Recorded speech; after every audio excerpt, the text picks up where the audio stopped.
My channel Aaru geometrics. जो मैंने introduction to remote sensing में जितने भी लेक्चर अपलोड किए हैं उसमें कमेंट्स आया कि सर इंजीनियरिंग मैथमेटिक्स वाला पोर्शन कवर करा दीजिए। तो आज ये जो इंजीनियरिंग मैथमेटिक्स का गेट जियोमेट्रिक्स में जो सिलेबस है उसका आज मेरा पहला लेक्चर है। तो मैं टॉपिक वाइज ही पूरा फोकस स्टडी करूँगा, ज़्यादा टॉपिक से बाहर नहीं जाऊँगा और जो इम्पोर्टेंट है सिर्फ उसी को कवर करूँगा। तो हम पॉइंट टू पॉइंट पढ़ेंगे गेट के लिए। इसमें हमारे पास 4 यूनिट्स हैं, जैसे कि पहला है हमारे पास सर्विंग मेजरमेंट्स है, दूसरा एक्यूरेसी एंड प्रिसीजन के बारे में देखेंगे, तीसरा हमारे पास मोस्ट प्रोबेबल वैल्यू। इसके हमारे पास कुछ न्यूमेरिकल्स रहेंगे तो वो हमारे पास समझना बहुत ज़रूरी है, तो हम उसको हर एक टाइप के न्यूमेरिकल देखेंगे। इसमें मोस्ट प्रोबेबल वैल्यू कैसे निकालते हैं। इसके अंदर हमारे पास एक चीज़ और होती है जैसे हम वेटेज कहते हैं या फिर वेट कहते हैं, और उसके हिसाब से फिर उसके मतलब लॉज होते हैं कि हम वेट किसी को कितना देते हैं, कैसे देते हैं, उसके ऊपर भी डिपेंड करता है। और फिर फोर्थ यूनिट है हमारे पास एरर्स एंड देयर एडजस्टमेंट्स। तो एरर्स का एक के हमारे पास सोर्सेज कौन कौन से और टाइप्स ऑफ एरर देखेंगे इसके अंदर। उसके बाद उनके एडजस्टमेंट, जो कि करेक्शन कैसे अप्लाई करना है, कि अगर हमारे पास किसी वैल्यू में एरर है तो उसको सही कैसे करना है, तो ये हम फोर्थ यूनिट में देखेंगे। तो हम अपनी फर्स्ट यूनिट हम स्टार्ट करते हैं। सर्विंग मेजरमेंट्स, ये बहुत छोटा सा टॉपिक है। सर्विंग मेजरमेंट्स का जो मतलब बेसिक है कि हम क्या सर्विंग करते हैं तो क्या क्या चीज़ें मेज़र करते हैं। जैसे हम हॉरिजॉन्टल डिस्टेंस मेज़र करते हैं, वर्टिकल डिस्टेंस मेज़र करते हैं, और उसके अंदर फिर हमारे पास एंगल्स भी मेज़र करते हैं। तो वो सारी चीज़ें इसके अंदर आती है सर्विंग मेजरमेंट्स के अंदर। फिर हमारे पास स्लोप डिस्टेंस भी होता है। तो ये 3-4 चीज़ें हैं बस सर्विंग मेजरमेंट्स के अंदर। तो ये छोटा सा टॉपिक है, उसको देख लेते हैं। सर्विंग मेजरमेंट्स क्या है, एक डायग्राम से अगर देखा जाए तो हमारे पास बेसिकली 3 चीज़ें होती हैं। एक हॉरिजॉन्टल प्लेन होता है, एक वर्टिकल प्लेन होता है। उसके बाद हॉरिजॉन्टल के अंदर जो चीज़ें मेज़र करते हैं वो हॉरिजॉन्टल डिस्टेंस और हॉरिजॉन्टल एंगल होता है। लेकिन वर्टिकल प्लेन में जो चीज़ें करते हैं वर्टिकल डिस्टेंस और वर्टिकल एंगल होता है। और तीसरी चीज़ होती है हमारे पास स्लोप। तो सर्विंग मेजरमेंट्स क्या है, measuring distance angles from a known reference as fundamental surveying operations through the use of trigonometric calculations. The distance, angle and angle measurements are used to establish 3-dimensional coordinates for each surveyed points.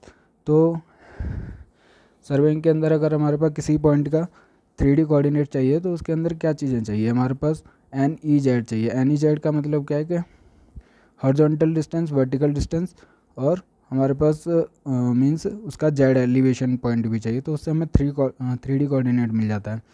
तो इसमें हमारे पास horizontal distance, angle भी चाहिए, distance भी चाहिए, और उससे हमारे पास 3D कोऑर्डिनेट्स मिल जाता है। तो हमारे पास 2 प्लेन्स होते हैं। जैसे कि अगर कोई भी चीज़ है, अगर मैं आपको विजुअलाइज करवाऊँ कि हॉरिजॉन्टल प्लेन कौन सा होता है, वर्टिकल प्लेन कौन सा होता है, तो हमारे पास ये एक इंस्ट्रूमेंट रखा हुआ है, मान लो थियोडोलाइट रखा हुआ है। ये थियोडोलाइट रखा हुआ है, अगर हम एक ही प्लेन में चल रहे हैं, मीन्स एक हॉरिजॉन्टल प्लेन में है और कोई भी सब्सटेंस बाहर है, उसको हमने ओपन किया, लेकिन वो हमारे पास एक ही हॉरिजॉन्टल प्लेन में है। मीन्स वर्टिकल प्लेन तो हो गया अगर हम किसी को ऊपर खड़ा हुआ देख रहे हैं तो वो एक वर्टिकल प्लेन हो गया। लेकिन हॉरिजॉन्टल प्लेन क्या है कि हमारे पास इसके लेवल में ही, मीन्स ये जो इसका इंस्ट्रूमेंट का जो देखने का लेवल है, लाइन ऑफ साइट है, उसी प्लेन में अगर कोई भी चीज़ ओपन हो रही है तो वो हॉरिजॉन्टल प्लेन है। लेकिन इसके ऊपर या फिर इसके नीचे, लाइन ऑफ साइट के ऊपर या नीचे जा रही है तो वो वर्टिकल प्लेन आ जाता है। अगर वर्टिकल साइज में डिस्टेंस देख रहे हैं तो वर्टिकल प्लेन, और ये जो एंगल है हमारे पास वर्टिकल बनाएगा। और अगर horizontal means line of site के अंदर ही हमारे पास ये जो एंगल बन रहा है वो हॉरिजॉन्टल एंगल बन रहा है। तो 2 प्लेन्स होते हैं, एक हॉरिजॉन्टल होता है, एक वर्टिकल होता है, और फिर उसके अंदर डिस्टेंस और एंगल मेजर करते हैं हम। एंगल्स एंड ये टॉपिक ले लेते हैं कि हॉरिजॉन्टल एंड वर्टिकल प्लेन्स। इसके अंदर क्या है कि angles and distances are measured relatively to इधर हॉरिजॉन्टल और vertical plane. The horizontal plane is the level surface radiating outward from the point of observation and is perpendicular to the vertical axis. तो हमारे पास जो line of site है, जो भी हमारे पास किसी भी इंस्ट्रूमेंट की लाइन ऑफ साइट होती है, लाइन ऑफ साइट है जो इसके ही प्लेन में अगर है कोई भी चीज़ तो वो हॉरिजॉन्टल है, और जो कि हमारे पास वर्टिकल ये हो गया और ये हॉरिजॉन्टल हो गया, तो ये परपेंडिकुलर होते हैं एक दूसरे के। द वर्टिकल एक्सिस और प्लम लाइन कहते हैं कि अगर हम प्लम बॉब जो होता है वो हमेशा सेंटर ऑफ ग्रेविटी के डायरेक्शन में होता है, तो वो वर्टिकल एक्सिस कहलाती है। Is always parallel to the direction of gravity. The vertical plane runs in a direction parallel to the vertical axis and perpendicular to the horizontal plane। horizontal plane के perpendicular होता है और vertical plane के parallel होता है। A vertical plane is established whenever the instrument rotates along the horizontal plane to face a new direction। तो अगर ये horizontal plane के along घूमता है तो वो vertical plane में घूमता है। तो अगर आपने कोई थियोडोलाइट देखा होगा, जब हम फेस चेंज करते हैं, face left to face right करते हैं, तो वो हमारे पास वर्टिकल प्लेन में घूमता है कि ये वाला इंस्ट्रूमेंट एकदम पूरा घूम जाता है, तो ये हमारे पास वर्टिकल प्लेन में रोटेट हो रहा है। और अगर ये ऐसे अंदर से बाहर मीन्स लेफ़्ट टू राइट घूमता है, 360 डिग्री क्लॉकवाइज घूमता है, तो ये हमारे पास हॉरिजॉन्टल प्लेन। अगर इसको हम इन्वर्ट कर देते हैं एकदम पहले के, मीन्स ये सामने देख रहा है, अगर इसको रोटेट करके पीछे बैक साइड दिखाते हैं तो ये वर्टिकल प्लेन में रोटेट कर रहा है। फिर उसके बाद हमारे पास अगर हॉरिजॉन्टल प्लेन में डिस्टेंस नाप रहे हैं तो हॉरिजॉन्टल डिस्टेंस, और अगर एंगल नाप रहे हैं तो हॉरिजॉन्टल एंगल होता है। A linear measurement on the horizontal plane determine the horizontal distance between 2 points, however the true horizontal distance is actually curved. तो जैसे कि अर्थ के हमारे पास एक सर्कल मानते हैं, तो जो हॉरिजॉन्टल डिस्टेंस होता है वो, क्योंकि ये देखिए अगर ये दो इंस्ट्रूमेंट है, इन दोनों के पॉइंट के बीच में डिस्टेंस नापना है, तो ये जो डिस्टेंस होता है वो इसके पैरेलल होगा, ये इस लेवल सरफेस के पैरेलल होता है। तो जो डिस्टेंस होता है वो कर्व्ड होता है, न कि लीनियर होता है। तो due to this curvature the direction of gravity is different at each point. तो देखा जाएगा कि जो डायरेक्शन ऑफ ग्रेविटी है, मान लो यहाँ पे ये पॉइंट है, तो इसके about he direction of gravity होगी इस पॉइंट पे, और अगर हम इस पॉइंट पर हैं तो डायरेक्शन ऑफ ग्रेविटी ऐसे होगी, और इस पॉइंट पर है तो डायरेक्शन ऑफ ग्रेविटी ऐसे होगी। मीन्स प्लम बॉब को गिराएंगे तो वो इस डायरेक्शन में लटकेगा और इस डायरेक्शन में, तो ये दोनों पैरेलल नहीं होते हैं क्योंकि कर्वेचर ऑफ अर्थ है। Subsequently vertical axis are not parallel to each other, इसीलिए वर्टिकल एक्सिस भी पैरेलल नहीं होती। Figure shows representation of curved surface and the parallel horizontal distance. तो इसका एक डायग्राम दे रखा है नीचे, वो देख लेंगे अभी। Horizontal angles are measured on the horizontal plane, establish the azimuth of the each survey measurement. An azimuth is an horizontal angle measured clockwise from a defined reference, typically geodetic north से नापते हैं। Horizontal distance and angle measurement are then use to calculate the position of a point on the horizontal plane. अगर हमें 3D coordinate चाहिए तो जो हमारे पास zenith angle है, जिसे हम एजीमुथ कहते हैं, जो हॉरिजॉन्टल एंगल है, उसको रिक्वायरमेंट चाहिए अगर हमें 3D कोऑर्डिनेट चाहिए तो एक डायग्राम है नीचे। तो मान लो ये एक अर्थ सरफेस है, ये हमारे पास एक अर्थ सरफेस है, तो इसके पैरेलल जो होगा वो हॉरिजॉन्टल डिस्टेंस होगा। तो ये जब कर्व है तो ये भी हमारे पास कर्व रहेगा, तो ट्रू हॉरिजॉन्टल डिस्टेंस होगा, ऐसे होता है। लेकिन हमारे पास ये लेते नहीं हैं, हम लीनियर मान के चलते हैं अगर डिस्टेंस बहुत कम है तो, लेकिन डिस्टेंस ज़्यादा है तो हमारे पास ट्रू हॉरिजॉन्टल डिस्टेंस जो है वो भी कर्व्ड रहेगा। तो यहाँ से हम ये एक कोई इंस्ट्रूमेंट है, मींस थियोडोलाइट या फिर कोई भी टोटल स्टेशन ले लीजिए, और यहाँ पे हमने वो रखा, प्रिज्म रखा। ये प्रिज्म हुआ, ये टोटल स्टेशन हुआ, यहाँ से डिस्टेंस नापा, तो हमारे पास इसके पैरेलल जो चलेगा वो ट्रू हॉरिजॉन्टल डिस्टेंस होगा। तो इसकी हाइट और इसकी हाइट बराबर है, लेकिन ये जो है वर्टिकल डिस्टेंस हो जाएगा, जो इसकी लाइन ऑफ साइट है इसके डिफरेंस आएगा, तो वो वर्टिकल डिस्टेंस हो जाएगा हमारे पास। तो मीन्स कहने का इसका जो मोटिव है वो ये है कि हॉरिजॉन्टल जो ट्रू हॉरिजॉन्टल डिस्टेंस होता है वो लीनियर नहीं होता, वो कर्व्ड सरफेस जो अर्थ सरफेस होता है इसी के पैरेलल जो लेवल सरफेस होता है वो भी कर्व्ड होता है, जो डिस्टेंस होता है हमारे पास हॉरिजॉन्टल। वर्टिकल डिस्टेंस क्या है? Vertical distances are measured along the vertical axis to determine the difference in height or elevation between 2 points. Vertical angles are measured in vertical plane either above or below the horizontal plane of the instrument. तो हमारे पास जो vertical angle होते हैं वो तो simple है कि जैसे एक ये डायग्राम था, अगर हम इसकी डायरेक्शन में देख रहे हैं तो हॉरिजॉन्टल है, लेकिन अगर हम इसके ऊपर देख रहे हैं या फिर नीचे देख रहे हैं तो ये जो एंगल हैं ये वर्टिकल एंगल हैं, और ये जो डिस्टेंस नाप रहे हैं हम, ये वाला डिस्टेंस जो है वो वर्टिकल डिस्टेंस है। और अगर इसके लाइन ऑफ साइट के डायरेक्शन में नाप रहे हैं तो ये हॉरिजॉन्टल डिस्टेंस है। और अगर इसी के पॉइंट के इसी हॉरिजॉन्टल प्लेन के अंदर एंगल नापेंगे तो वो हॉरिजॉन्टल एंगल होगा। तो विजुअलाइज करके आपको समझना पड़ेगा एक बार। उसके बाद zenith angles use to as reference for measuring vertical angles are defined 0 degree directly overhead and 90 degree to the horizontal plane. तो हमारे पास जेनिथ एंगल्स होते हैं कि हमारे पास अगर वर्टिकल प्लेन में है कोई भी इंस्ट्रूमेंट तो इसको 0 डिग्री मानते हैं और हॉरिजॉन्टल पे 90 डिग्री मानते हैं। मीन्स अगर किसी की लाइन ऑफ साइट यहाँ पर है तो 0 डिग्री और लाइन ऑफ साइट अगर यहाँ पर है तो हमारे पास 90 डिग्री है हमारे पास जेनिथ एंगल जिसे हम कहते हैं। तो वो वर्टिकल एंगल के लिए यूज किया जाता है। फिर स्लोप डिस्टेंस क्या होता है कि slope distance is the shortest distance from the instrument to the target. This distance is the hypotenuse of the horizontal and vertical distances.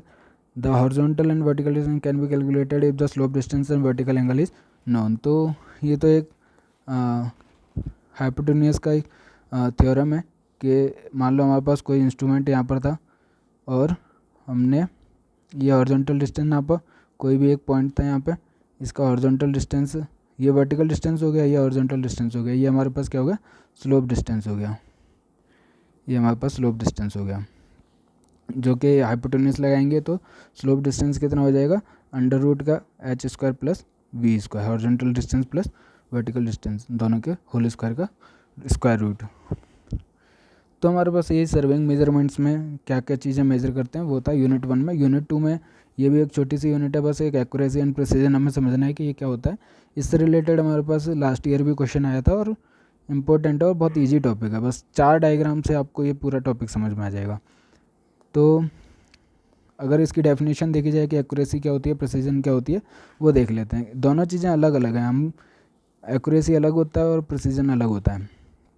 वो क्या है कि accuracy is the degree of conformity of A given measurement with the standard value. Means हमारी जो real value है उसके कोई भी हमने मेजरमेंट की तो वो कितना एक्यूरेट है वो डिपेंड करता है कि उसके पास उसकी नियर कितनी हमने मेज़र की है, ट्रू वैल्यू के मेज़र कितनी वैल्यू की है। तो जो एक्यूरेसी वो दिखाएगी वो डिग्री ऑफ कन्फर्मिटी दिखाएगी कि हम ट्रू वैल्यू के कितना क्लोज हैं।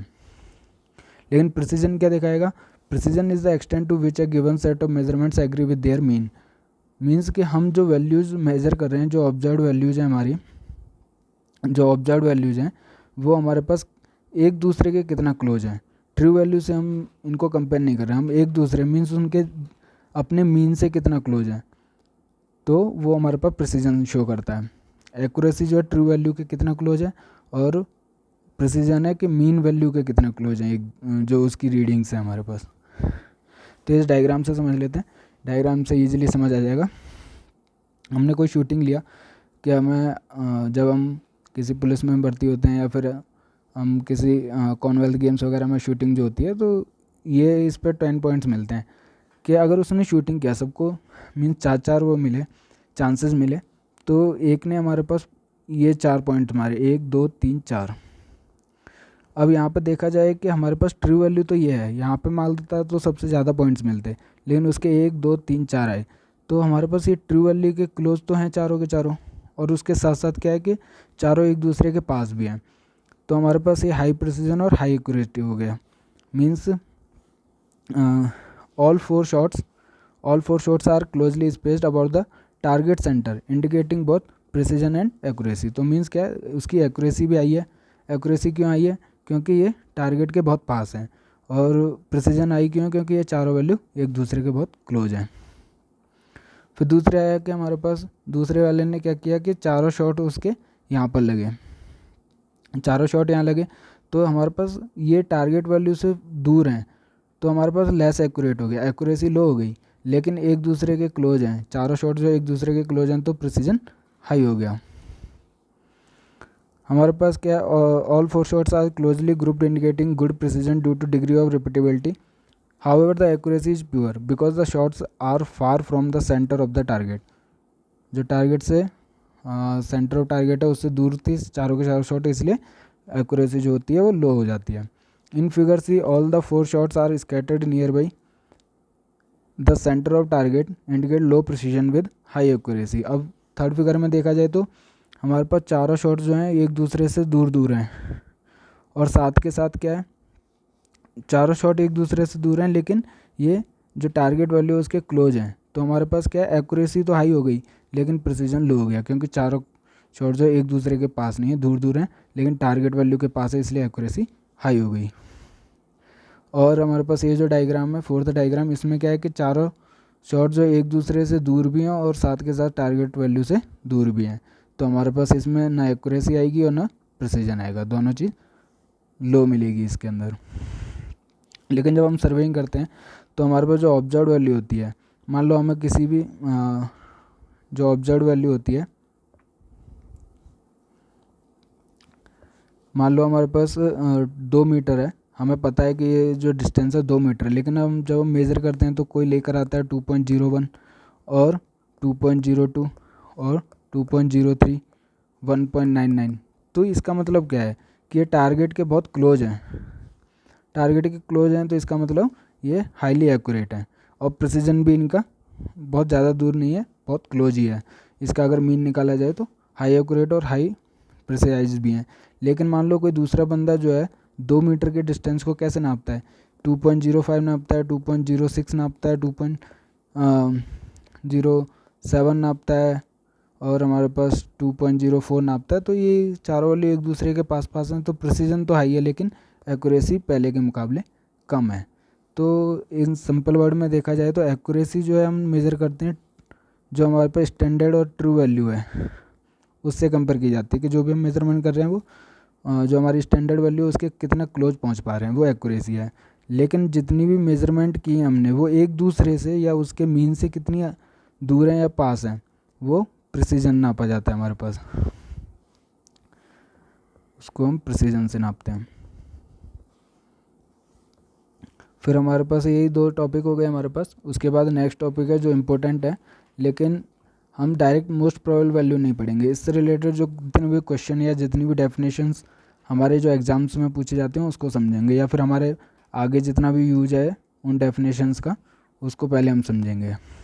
तो इसमें भी मैंने सब टॉपिक कर रखे हैं। एक डेफिनेशंस देखेंगे हम, डिफरेंट डेफिनेशन के, प्रोबेबल एरर क्या होता है, मोस्ट प्रोबेबल वैल्यू क्या होता है, स्टैंडर्ड एरर क्या होता है, डायरेक्ट ऑब्जर्वेशन या जितनी भी क्वांटिटी हैं वो सब चीज़ें क्या होती हैं। फिर प्रोबेबल एरर के कुछ फार्मूलाज हैं वो देखेंगे, वेट्स क्या होता है, लॉज ऑफ वेट क्या होता है, वेट हम कैसे देते हैं वो डिपेंड करेगा।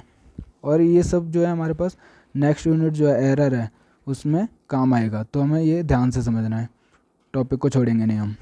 फिर हमारे पास लास्ट में इसका जो सब यूनिट है उसके न्यूमेरिकल्स हैं, मैंने एग्जांपल्स भी काफ़ी ले रखे हैं, तो एक छोटा से छोटा टॉपिक भी मैं कवर करके चलूँगा और कोई भी न्यूमेरिकल इससे मोस्ट प्रोबेबल वैल्यू से रिलेटेड छूटेगा ही नहीं आपका एग्जाम में।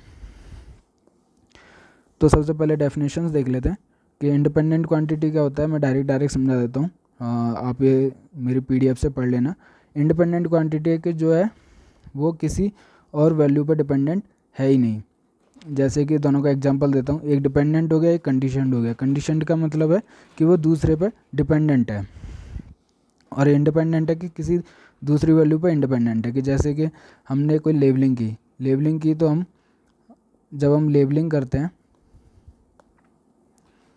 तो हम बेंचमार्क नापते हैं, तो वो क्या किसी चीज़ से डिपेंडेंट नहीं है। या फिर कोई बैक साइड वैल्यू लेते हैं तो वो किसी चीज़ पर डिपेंडेंट नहीं है, जो वैल्यू आएगी वो उसकी इंडिपेंडेंट क्वांटिटी है।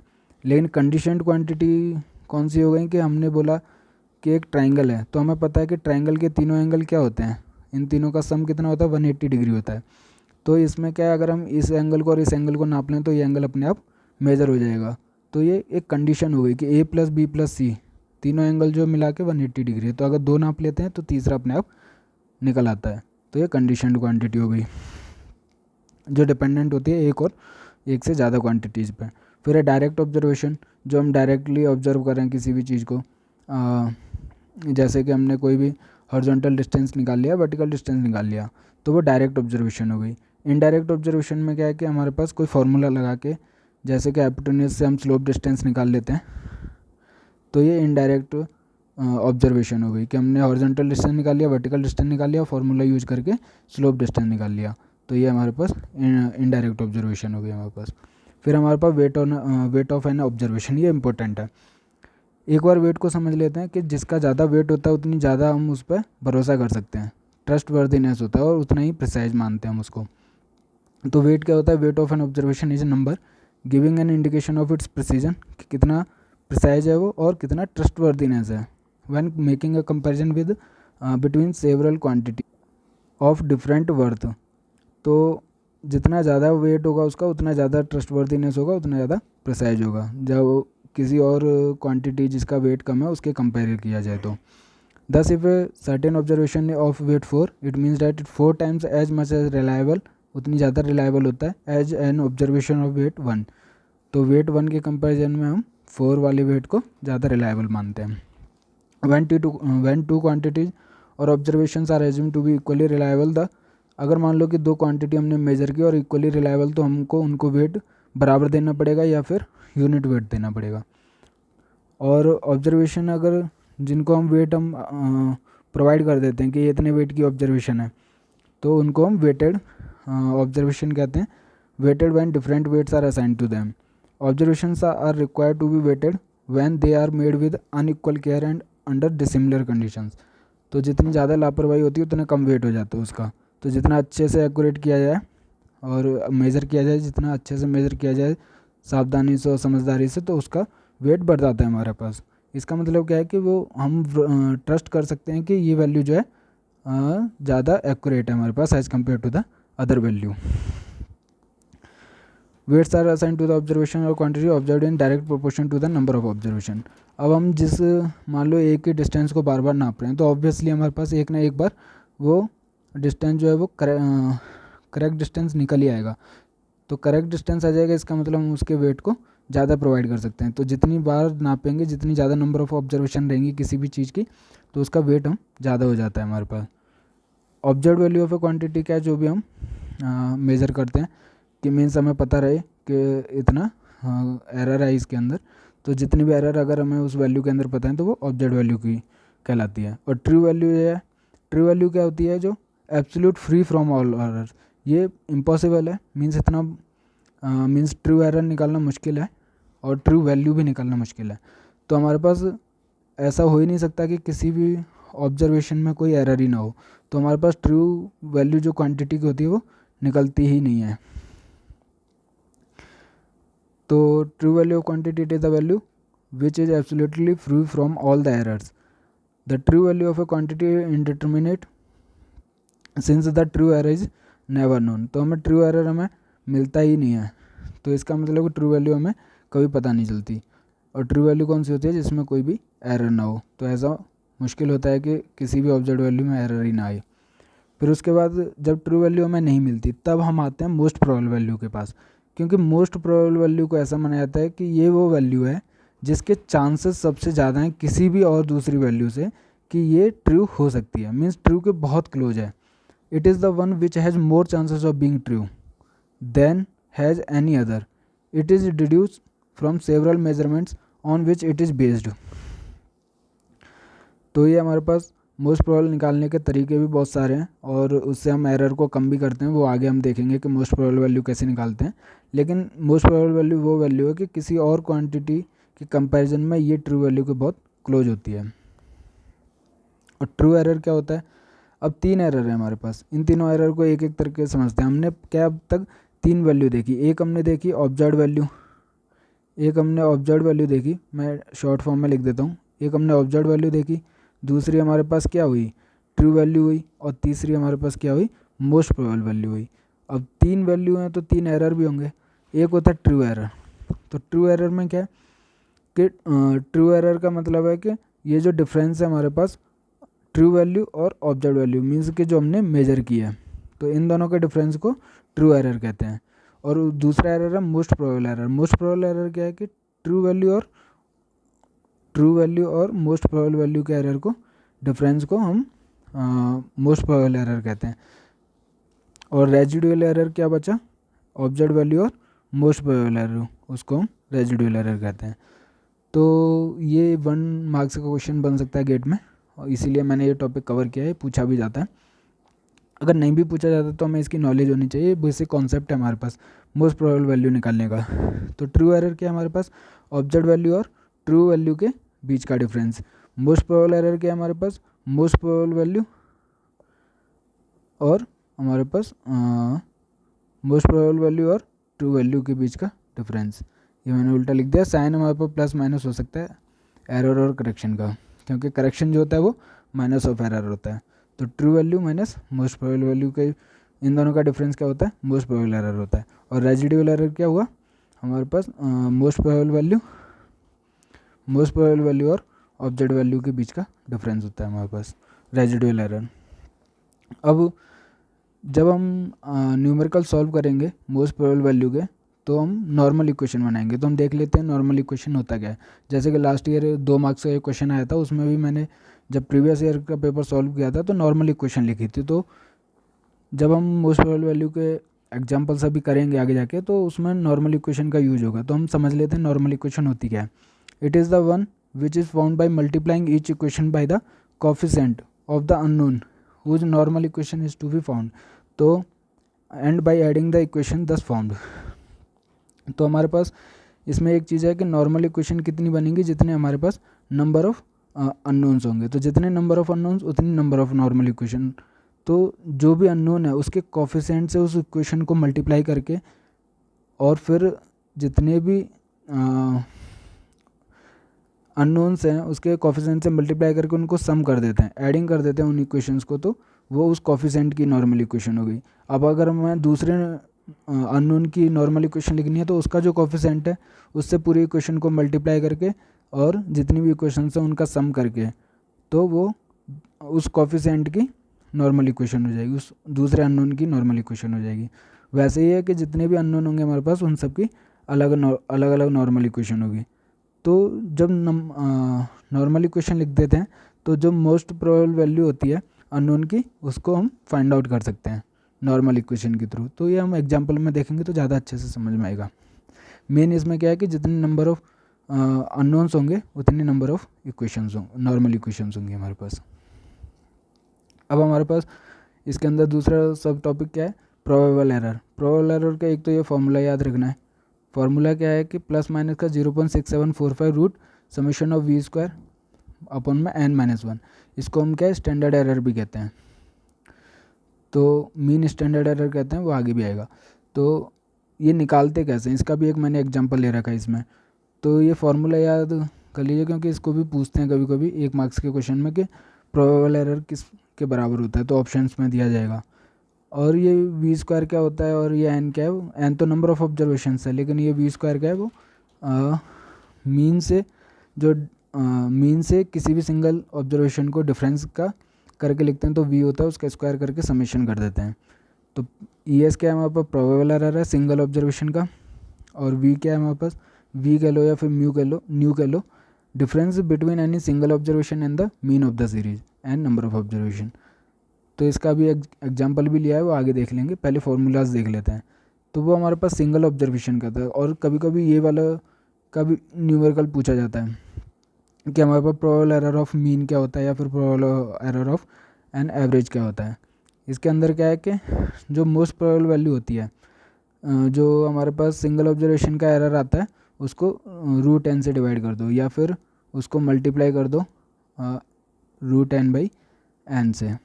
तो इसको जब काटेंगे तो 1/√n ही आ जाता है। तो हमारे पास सिंगल ऑब्जर्वेशन का एरर अपन में रूट एन क्या है हमारे पास, नंबर ऑफ ऑब्जर्वेशन, ये किसके बराबर होता है, प्रोबेबल एरर ऑफ मीन के बराबर होता है। तो बस ये 2 फार्मूला में याद रखने बेसिकली, कि एक प्रोबेबल एरर का प्लस माइनस का 0.6745 root summation of nu square upon में n-1, और दूसरा क्या है हमारे पास, probable error of mean e s upon में रूट ऑफ एन।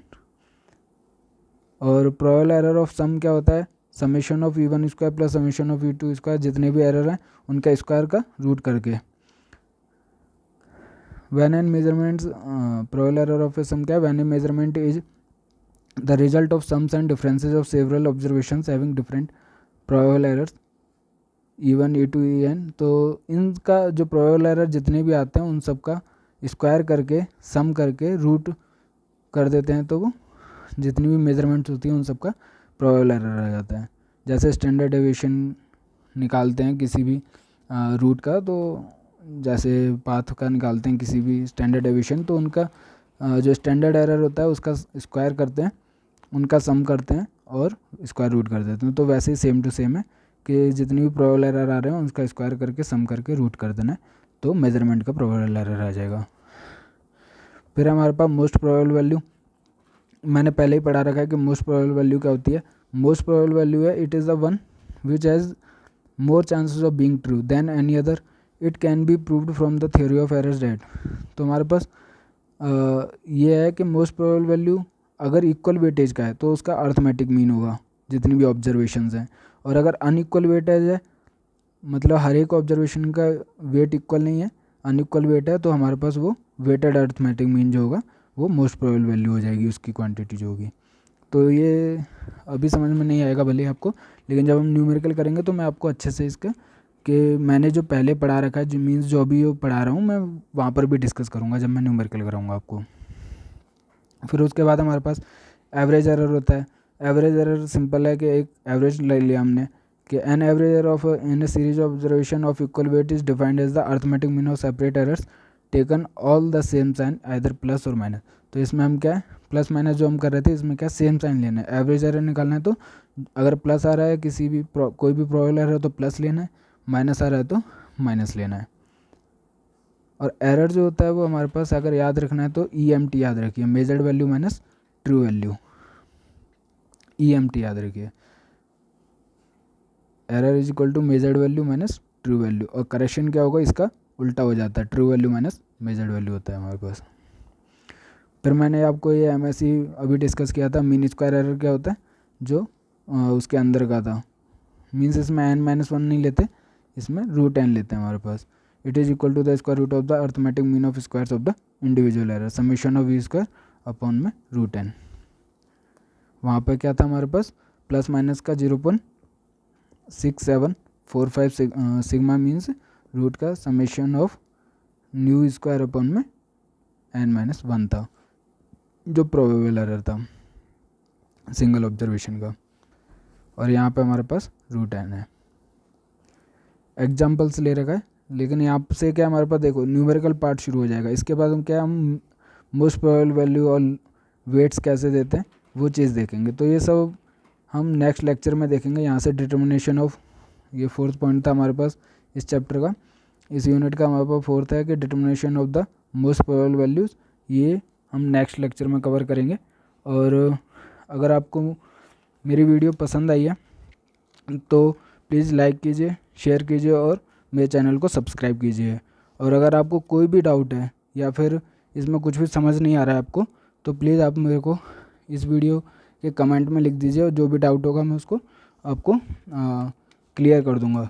और आप मेरे साथ जो है टेलीग्राम चैनल पर भी जुड़ सकते हो, जिसका लिंक आपको इस वीडियो के डिस्क्रिप्शन में मिल जाएगा। तो आपको अगर ये वीडियो पसंद आया तो ज़्यादा से ज़्यादा अपने फ्रेंड्स के साथ शेयर कीजिए, और जियोमेट्रिक्स का जो गेट का सिलेबस है उसके अकॉर्डिंग ही मैं आपको पढ़ा रहा हूँ, तो प्लीज़ अपने फ्रेंड्स के साथ ज़्यादा से ज़्यादा शेयर कीजिए। Thank you.